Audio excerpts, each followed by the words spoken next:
Thomas said, in many ways they have the upper hand.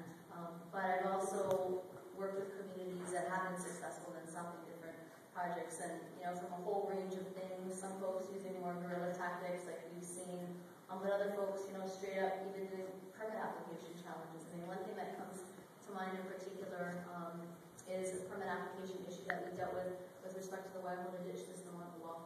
And this involves a surface water system, sort of similar to what you folks have here throughout Maui, where in the early 1900s, a plantation came in and started taking water from a whole host, about 30 million gallons every day, from a series of streams and communities in the wet, windward side of Oahu over to the central plain, where it was used to subsidize sugar plantations for many years.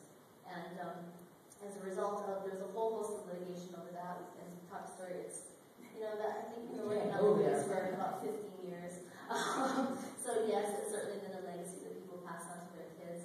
But I'll talk about that case a little bit later, because I think for me it stands out as a very important victory on different levels. Legally, culturally, as far as the ecosystem, it's been huge. But with respect to that particular permit application, Waihola Identity Development, we were dealing with the Kahului schools, which, as many of you folks know, is a private charity that's been created to support, educate Native Hawaiians like me.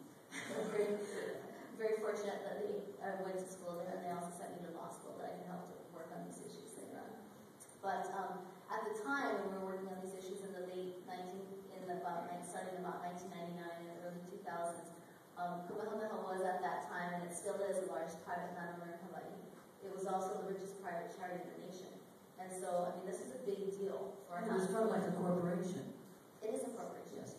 So it was absolutely, and it was a corporation in many different senses, not just the resources that it used, but the way that it used those resources as property, as Thomas mentioned. And so we represented a handful of small family farmers, Native Hawaiian Sovereignty Organization, other community groups in the neighborhood board, in opposing their permit application to take water to build a 3,600-acre master plan community in Waiawa, 2 golf courses and about 20,000 new homes, which is what they felt our community needed. And the community, using the various, and bore you folks with the details, but using the provisions of the Water Code and the Constitution, in particular the public trust provisions, was successful in stopping this from actually going forward.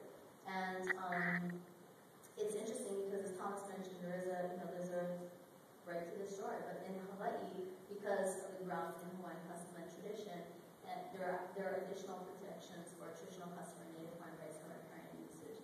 And this is an interesting contradiction because it is based on rights in a certain way, but Native Hawaiian subsistence practices and traditional customary practices that rely on resources like being able to take water from the stream to cultivate kahului on the property, or being able to gather opai or opu or hibai, different food, different native stream animals that we traditionally rely on for food. Because of these rights of gathering and practice, the resource actually can be preserved, and it has been very successfully in lots of different communities on Hawaii Island, here on Maui, and on Oahu as well. And so is it preserved for the use of everyone or just Hawaiians? When it's preserved, it's preserved for everybody. We don't lock out the non-Maui people, no. There are different levels of protection, and so certainly there are specific protections. Native Hawaiian traditional and customary practices are recognized as a protected public trust purpose. Interestingly, environmental protection, as I mentioned earlier, the right of the streams to flow on their own is another protected public trust purpose. So when these waters are protected, they're protected for everyone's benefits. And in areas that we've seen, like Oahu, like with the Waihola ditch system, when water is actually restored and those systems are returned to productivity, that benefits the entire community.